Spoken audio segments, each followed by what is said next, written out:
Ambition of homeopathy YouTube চ্যানেলের পক্ষ থেকে আপনাদের সবাইকে স্বাগত।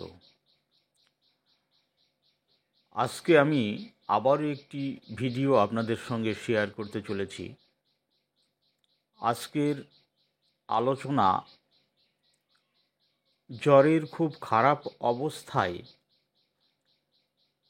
যে ঔষধগুলো ব্যবহৃত হয়ে থাকে সেই ঔষধগুলোর লক্ষণ নিয়ে আমি আপনাদের সঙ্গে আলোচনা করব। যে আলোচনার মধ্য দিয়ে খারাপ পরিস্থিতির কোনো জ্বরের রোগীর চিকিৎসা করতে ভীষণভাবে সুবিধা হবে। এখানে খারাপ বলতে কিছু রোগী আমরা দেখতে পাই যে রোগীগুলোর জ্বরের সাথে মানে 101 ডিগ্রি বা 103 ডিগ্রি 4 ডিগ্রির টেম্পারেচারের অবস্থায় রোগী পুরোপুরি অচেতন অবস্থায় পড়ে থাকে। ডাকলে সাড়া পাওয়া যায় না। দেখে মনে হয় রোগী ক্রমশ খারাপ অবস্থার দিকে চলে যাচ্ছে। জ্বরের তাপমাত্রার সাথে সাথে বিড়বিড় বিড়বিড় করে প্রলাপ বকে। এই রকমের অবস্থাতে হোমিওপ্যাথি ঔষধে এই রোগী আরোগ্য হতে পারে এমন বিশ্বাস ভরসা করাও অনেক কঠিন। তো সেই রকম পর্যায়ের সাথে সদৃশ যে ঔষধগুলো রয়েছে তাদের কয়েকটি প্রায়ই প্রয়োগযোগ্য ওষুধ সম্বন্ধে আমি আলোচনা করতে চাই। তো আমি একটি কেস দিয়ে শুরু করছি। জ্বরের একটি কেস যেখানে ওষুধ প্রয়োগ করার পরে খুব অল্প সময়ের মধ্যে পজিটিভ ফলাফল পাওয়া গেছিল এবং শুধু একটি রোগীর ক্ষেত্রেই নয়, আমার অভিজ্ঞতায় প্রচুর রোগী আমি দেখেছি যেখানে এই লক্ষণগুলোর সদৃশ রোগী আমরা প্রায়ই পেয়ে থাকি, যেখানে ওই রোগীর অবস্থা দেখে বিশ্বাস ভরসা করতে সাহস হয় না। সেই সমস্ত ক্ষেত্রে জ্বরের রোগীগুলোকে খুব ইজিলি হ্যান্ডেল করার মতো আত্মবিশ্বাস আপনাদের হয়ে যাবে আমার আজকের ভিডিওর আলোচনা শুনে। তা চলুন আমি প্রথমে কেস দিয়ে শুরু করছি। একজন 60-62 বছরের মহিলা রোগী, তার সুগার ছিল প্রায় 400, খেয়ে 400, না খেয়ে 299, ফাস্টিংয়ে ছিল 299 এবং পিপি ছিল 400। জ্বরের সাথে তার লিভারে প্রচুর ব্যথা ছিল, প্রচুর স্পর্শকাতরতা ছিল, অর্থাৎ লিভারে ইনফ্ল্যামেশন হয়েই জ্বরটা এসেছিল, এটা ধারণা করা হয়েছিল। তো রুগী আমার কাছে যখন নিয়ে আসে তখন রুগী অচেতন অবস্থায় ছিল। জ্বরের টেম্পারেচার তখন ছিল 104। তো 101-2 এরকম টেম্পারেচারেও সে অচেতন অবস্থায় থাকছিলেন।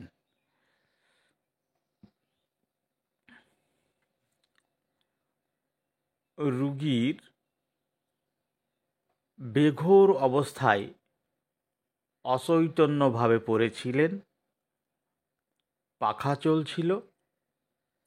আমি যখন জিজ্ঞাসা করলাম তখন বললেন যে বাসায় পাখা চালাতে হচ্ছিল,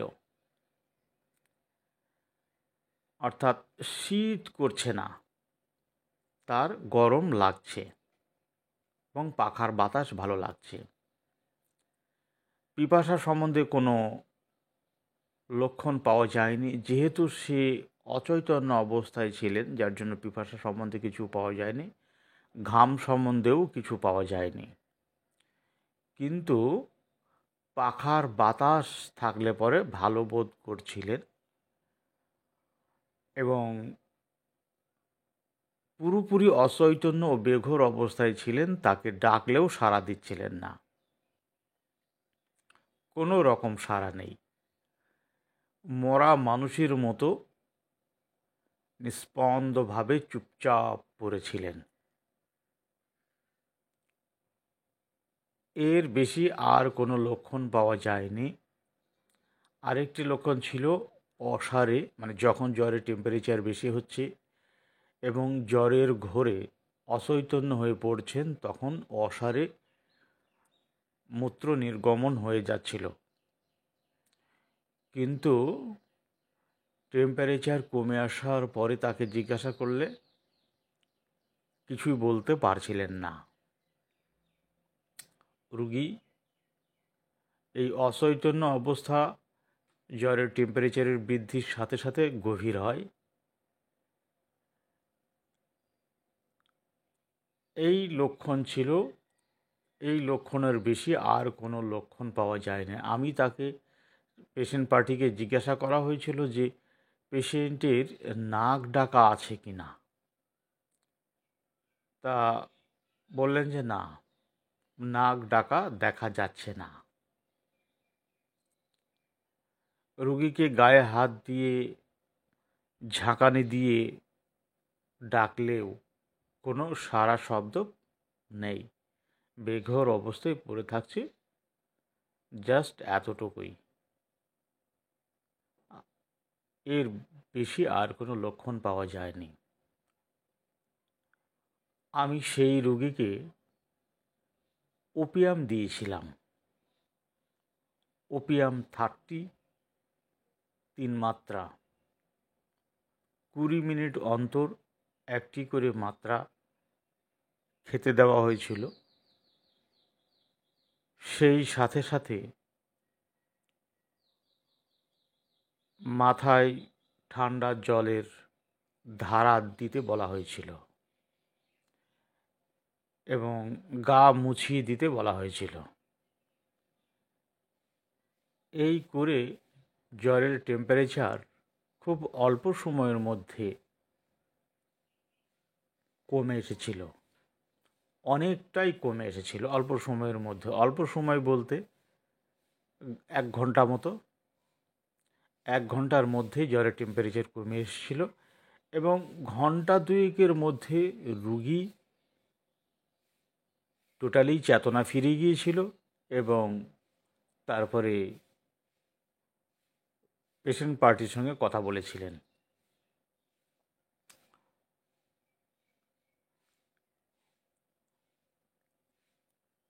যখন টেম্পারেচার অনেকটাই কমে এসেছিল, তখন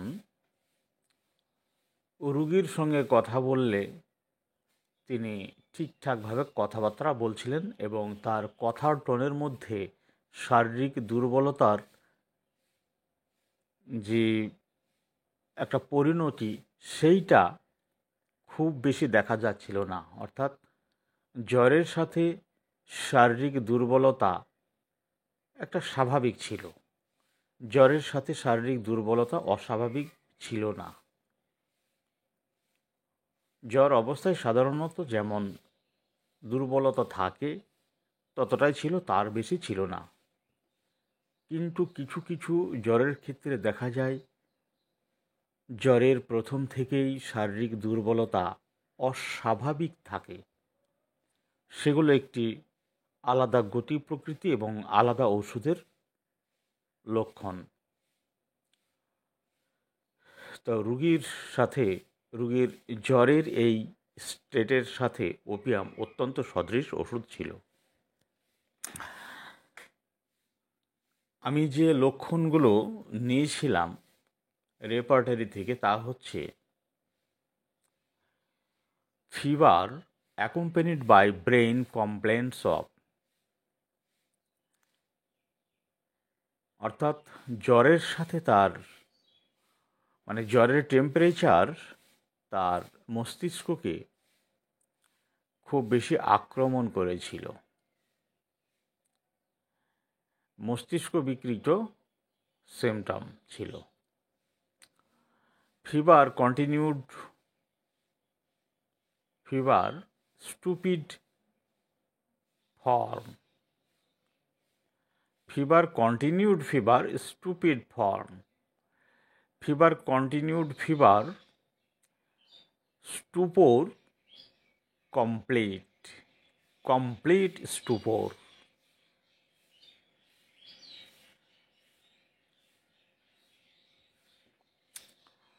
ফিভার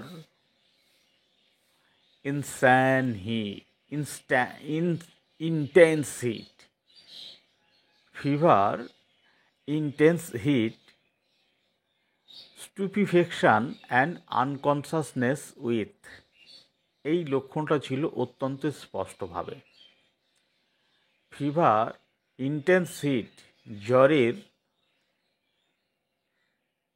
তাপমাত্রা বৃদ্ধি হবার প্রবণতা, সেই সঙ্গে স্টুপিফিকেশন এবং আনকনসাসনেস ছিল।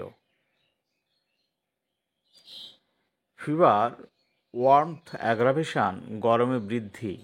ফিভার আনকভারিং ডিজায়ার ফর ঠান্ডাতে তার আরাম হচ্ছিল। এর বাইরে আর কোনো কিছু পাওয়া যায়নি। পেশেন্ট পুরোপুরি টরপর অবস্থায় ছিলেন, একেবারে টরপর, একদম টরপর অবস্থা, আনকনসাসনেস অবস্থা।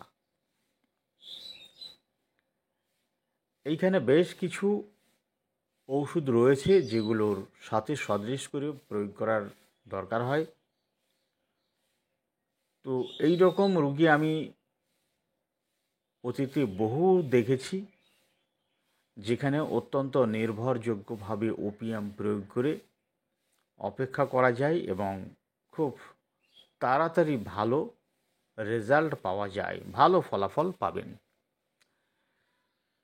তো চলুন এবার আমি ওপিয়ামের জ্বরের লক্ষণগুলো নিয়ে একটু আলোচনা করে দিই। ওপিয়াম জ্বরের সাথে শারীরিক দুর্বলতার চেয়ে গভীর আচ্ছন্নতা অধিক প্রকট থাকে। অর্থাৎ জ্বর আসার পরপর শারীরিক দুর্বলতা যতটা থাকে তার থেকে অনেক বেশি আচ্ছন্নতা বা আনকনসাসনেস, স্টুপোর, টরফর এই অবস্থাগুলো থাকে। জ্বরের আচ্ছন্ন অবস্থায় রুগীকে দেখে মনে হবে যে রুগী প্রচুর দুর্বল, শারীরিকভাবে প্রচুর দুর্বল, যার জন্য চোখ খুলতে পারছে না। বিষয়টি সেটা নয়। বিষয়টা হচ্ছে মস্তিষ্ককে জ্বর আক্রমণ করে। এই মস্তিষ্ক সংক্রান্ত সমস্যার জন্য আচ্ছন্নতা বেড়ে যায়, অর্থাৎ রুগী অচেতন অবস্থায় চোখ বন্ধ করে চুপচাপ পড়ে থাকে। বিশেষ করে দেখবেন জ্বরের প্রথম দিকে কাক নিদ্রা বা অর্ধ নিদ্রিত বা তন্দ্রা অবস্থায় রুগী পড়ে থাকে প্রথম দিকে। তো প্রথম দিকে একটু সারা শব্দ দেয়, তাকে যদি ডাকা যায়, চোখ না খুলে জাস্ট কপাল টেনে একটু সাড়া দেয় অনেক সময়। তো মস্তিষ্ককে আরও বেশি আক্রমণ করলে তখন আর সাড়া পাওয়া যায় না। আর এই প্রথম দিকে সাধারণত নাক ডাকা শব্দ জ্বরের সাথে গভীর নিদ্রা বা তন্দ্রা অবস্থা থাকলেও জ্বরের সাথে নাক ডাকার লক্ষণ পাওয়া যায় না, সাধারণত পাওয়া যায় না। জ্বরের অবস্থা আরেকটু খারাপ হলে তখন আর কাকনিদ্রা থাকে না, তখন গভীর নিদ্রায় অভিভূত হয়। সেই গভীর নিদ্রার সাথে নাক ডাকা এই লক্ষণটি পাওয়া যায়। তো চলুন পরের লক্ষণগুলো নিয়ে আলোচনা করছি। তাহলে কি হলো, না, জ্বরের সাথে শারীরিক দুর্বলতার চেয়ে গভীর আচ্ছন্নতা অধিক প্রকট থাকে।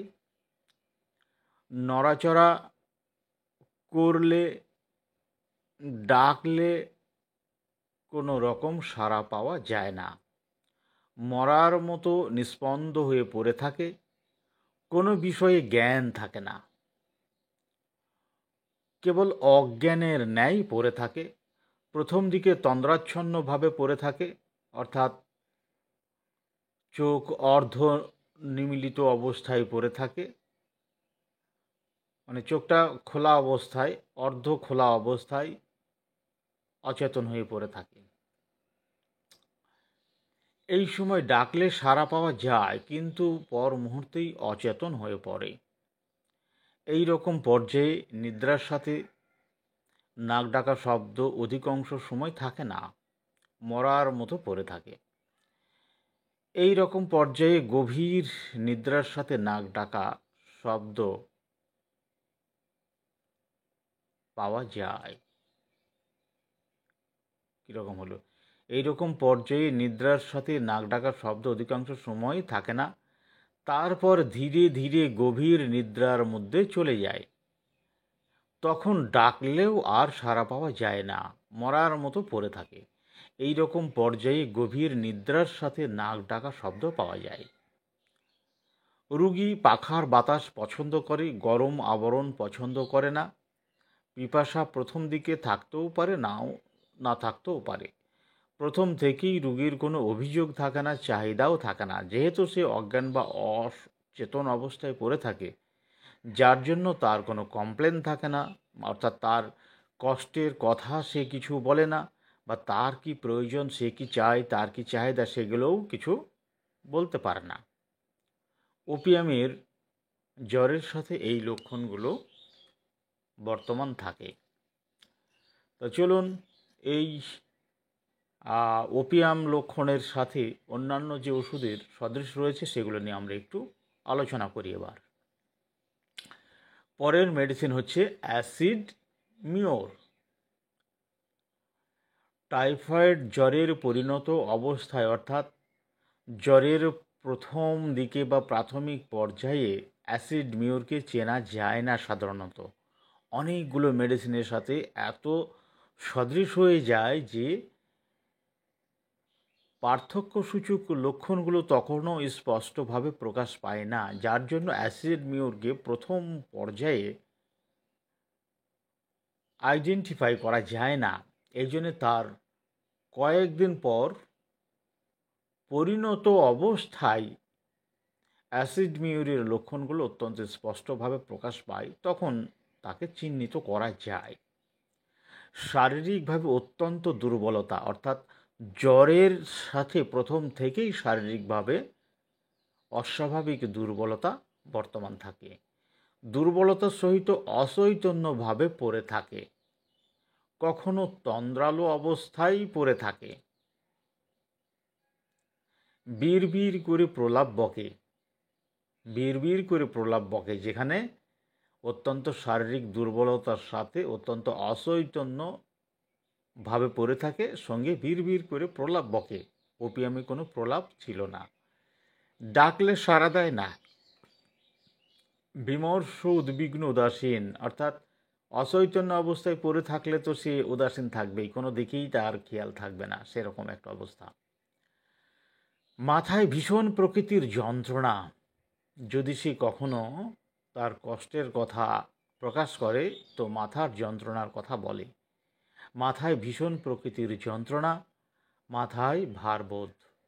রোগী মাঝে মাঝে দীর্ঘ নিঃশ্বাস ফেলে, অন্য কোনো ওষুধের সাথে নেই, তাহলে কি হলো? অচৈতন্য অবস্থায় বিড়বিড় করে প্রলাপ বকা, এবং রোগী মাঝে মাঝে দীর্ঘ নিঃশ্বাস ফেলে এবং গোগাতে থাকে। এগুলো অন্যান্য ওষুধের থেকে আলাদা লক্ষণ। জিহ্বা শুষ্ক, সংকুচিত, জিহ্বা বার করতে পারে না, এতটাই শুষ্ক।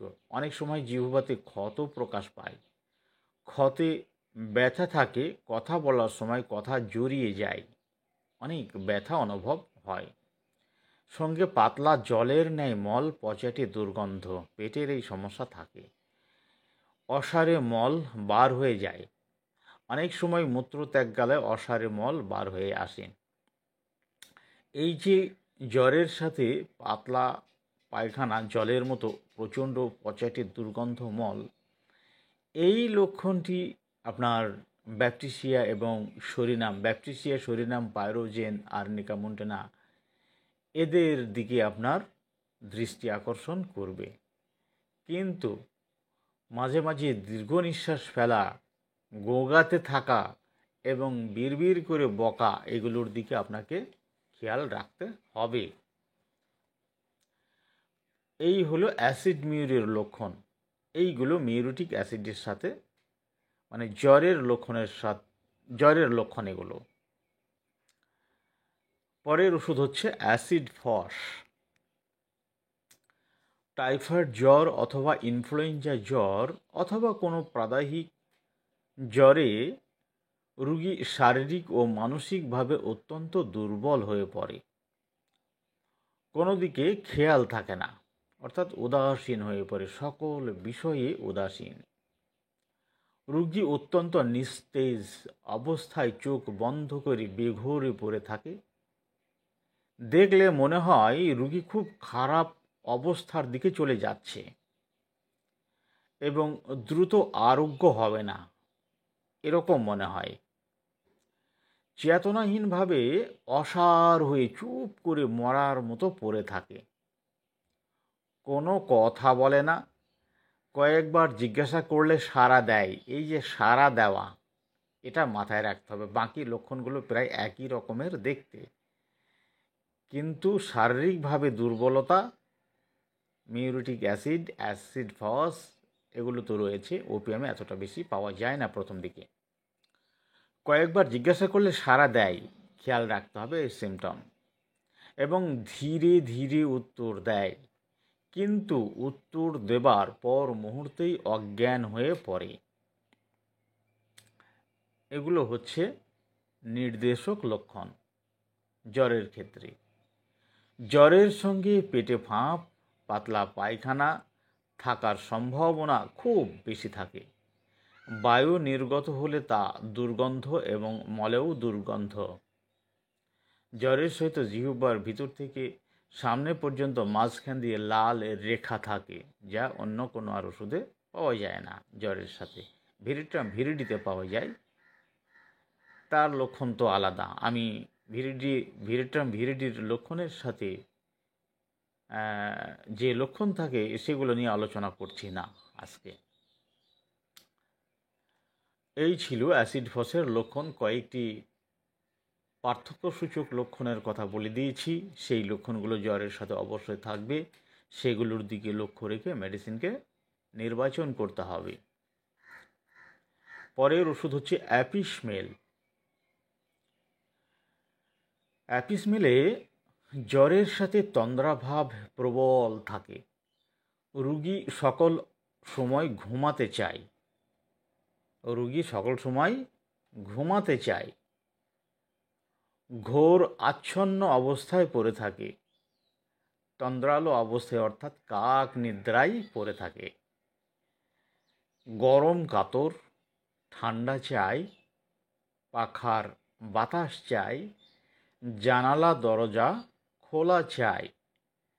গরমে তার কষ্ট বৃদ্ধি পায়।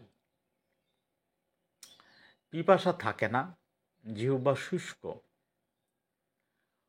কখনো কখনো পিপাসা দেখা যায়, তখন অনেক পরে পরে অনেক পরিমাণে জল পান করে, ব্রাউনিয়ার মতো।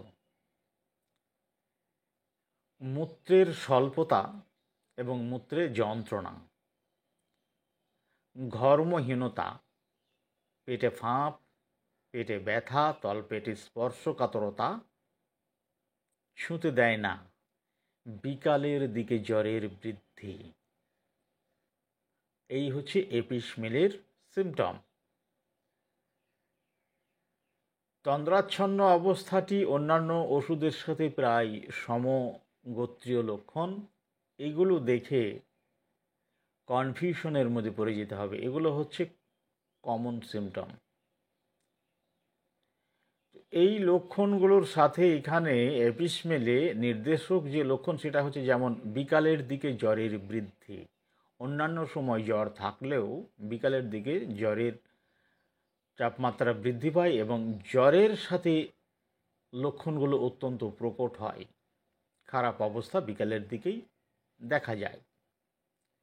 সেই সাথে সাথে মূত্র স্বল্পতা এবং মূত্রে যন্ত্রণা।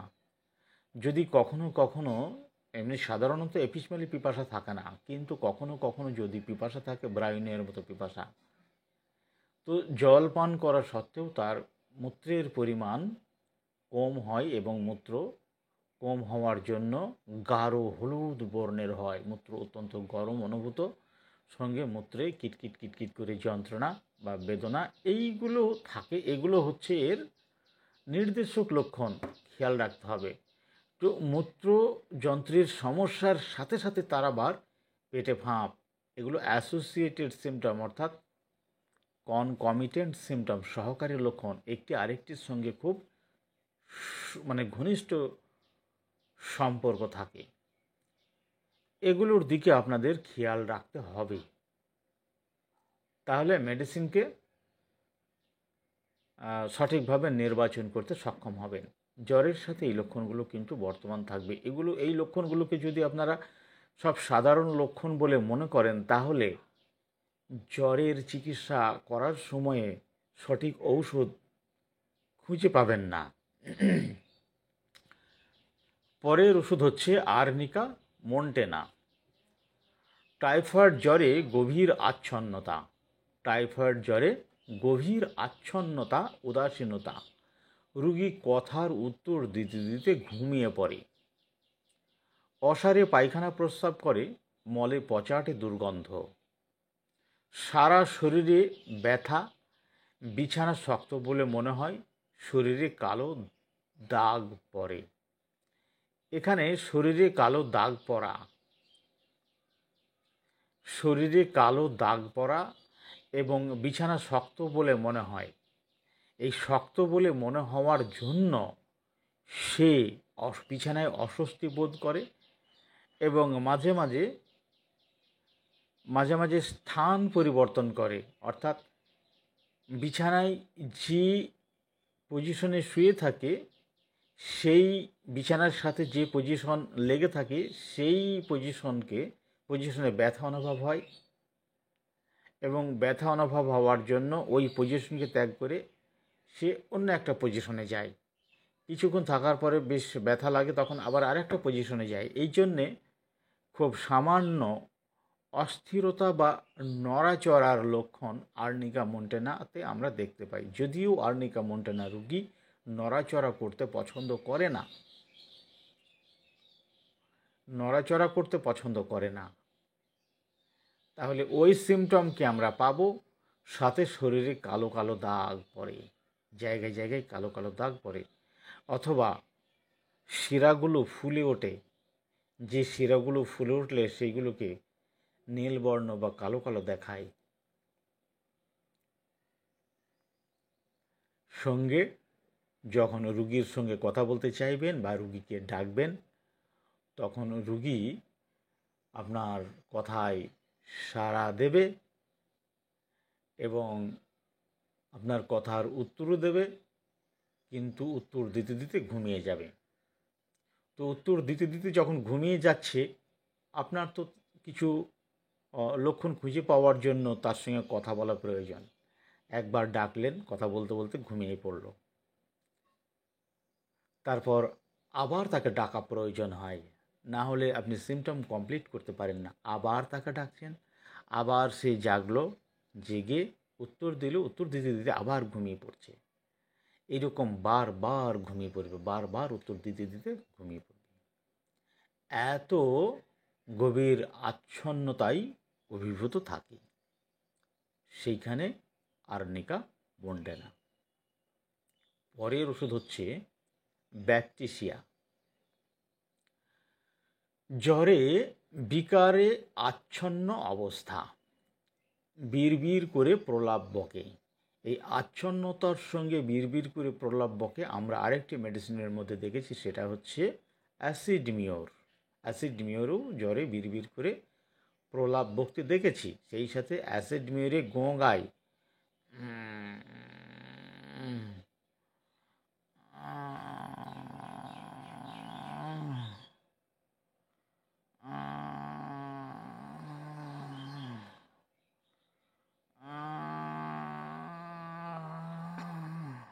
এরকমভাবে গোঙায়।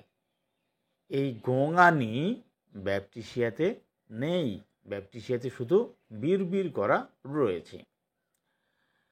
কেউ ডাকলে রুগী সাড়া দেয়, কথার উত্তর দিতে দিতে বা প্রশ্নকর্তার প্রশ্ন শেষ হবার পূর্বেই রুগী ঘুমিয়ে পড়ে।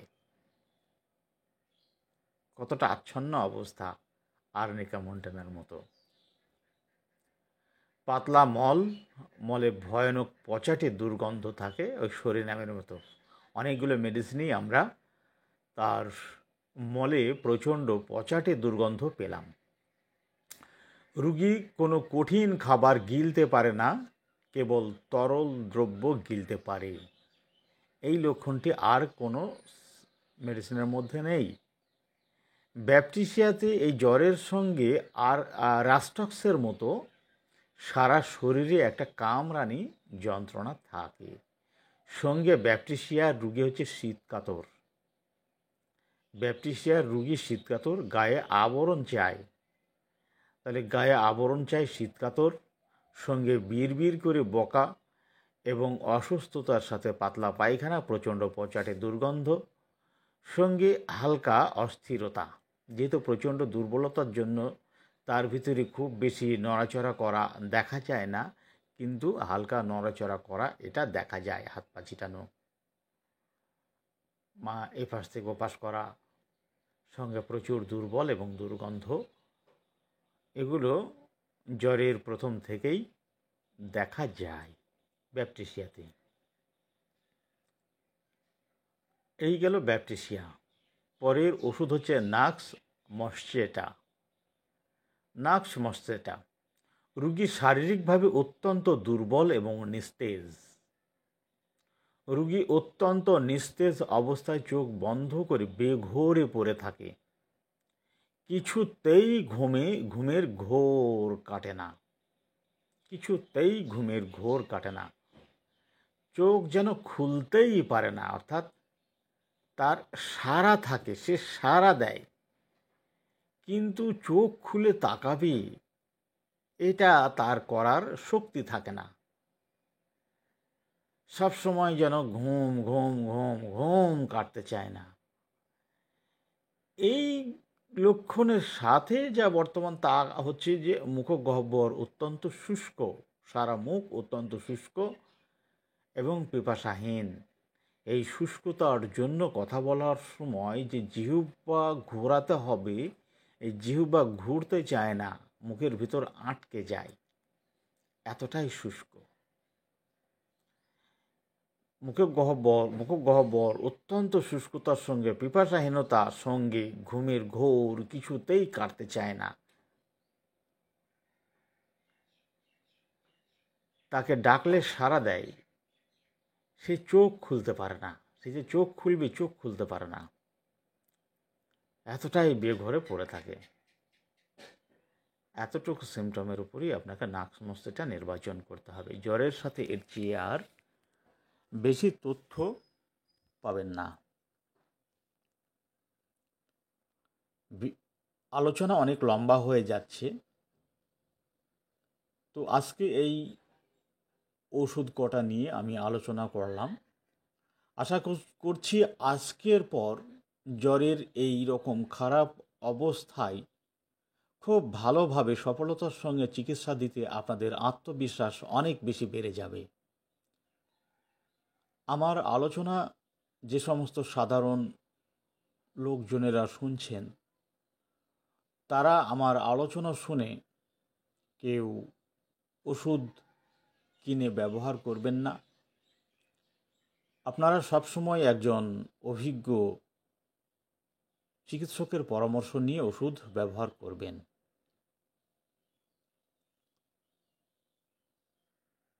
জ্বরের চিকিৎসার জন্য আপনাদের বেগ পেতে হবে না, এবং কোনো রোগী 1 থেকে 2 দিনের বেশি ভুগবে না।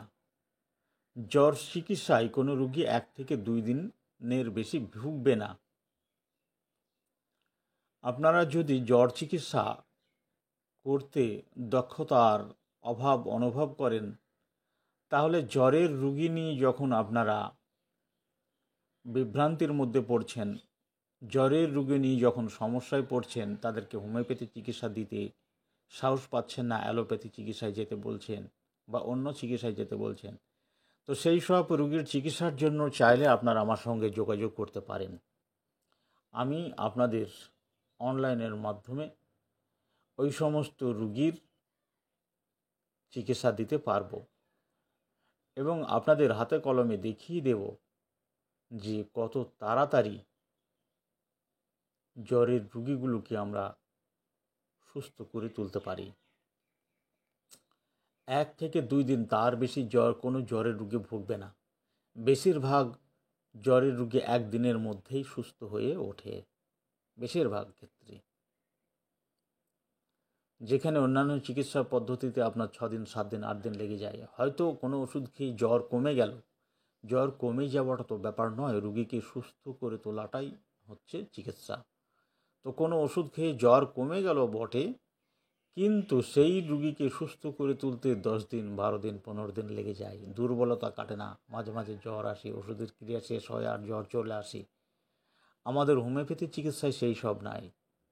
আমাদের হোমিওপ্যাথি চিকিৎসায় জ্বর কমে যাবে তো জ্বর ছেড়ে যাবে এবং তারপরেই পরেই রোগী সুস্থ হয়ে উঠবে এবং 1-2 দিনের মধ্যে রোগী ফুল ফিট হয়ে যাবে।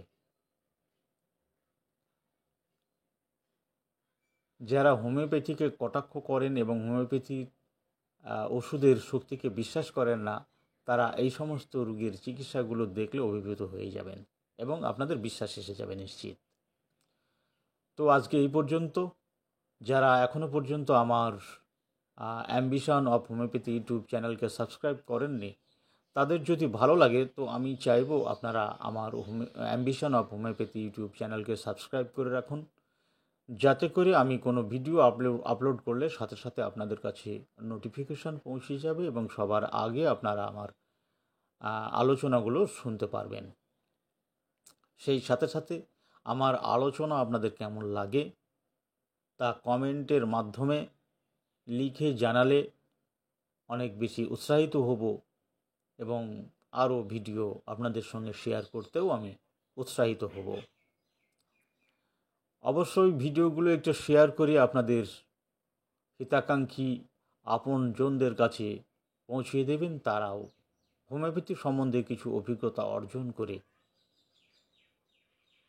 অর্জন করতে পারবেন এবং হোমিওপ্যাথি চিকিৎসায় তারা সুস্থ হতে পারবেন। অ্যাম্বিশন অফ হোমিওপ্যাথি ইউটিউব চ্যানেলে প্রচুর ভিডিও রয়েছে, সেখানে অনেক গুরুত্বপূর্ণ তথ্য রয়েছে, সেগুলো আপনারা শুনতে পারেন। শুনলে আশা করছি হোমিওপ্যাথি সম্বন্ধে আপনাদের অনেক বেশি অভিজ্ঞতা অর্জন হবে। আমি অনলাইনে প্রচুর রুগী দেখেছি, যে রুগীগুলো অত্যন্ত সফলতার সঙ্গে সুস্থ হয়েছেন। তো যে ডাক্তারবাবুরা আমার সঙ্গে রয়েছেন তারা নিশ্চয় বুঝতে পারছেন। তবে এটাও ঠিক যে 100টি রুগী দেখলে 100টি সুস্থ করে তুলব, এটা অসম্ভব, এটা হয় না। তো আমি যতগুলো রুগী আমি আমার চেম্বারে দেখেছি তাদের মধ্যেও অনেক ব্যর্থ রয়েছে। অনলাইনেও যে সমস্ত রুগীগুলো দেখেছি তাদের মধ্যেও অনেক ব্যর্থ রয়েছে। কিন্তু তার মানে এই নয় যে বেশিরভাগ রুগীগুলোই ব্যর্থ হয়ে যায়, এমন না। সফলতার সংখ্যা সব থেকে বেশি, সফলতার সংখ্যাই সব থেকে বেশি। তাদের মধ্যে কিছু রুগী ব্যর্থ তো থাকবেই, সেটা সবার রয়েছে।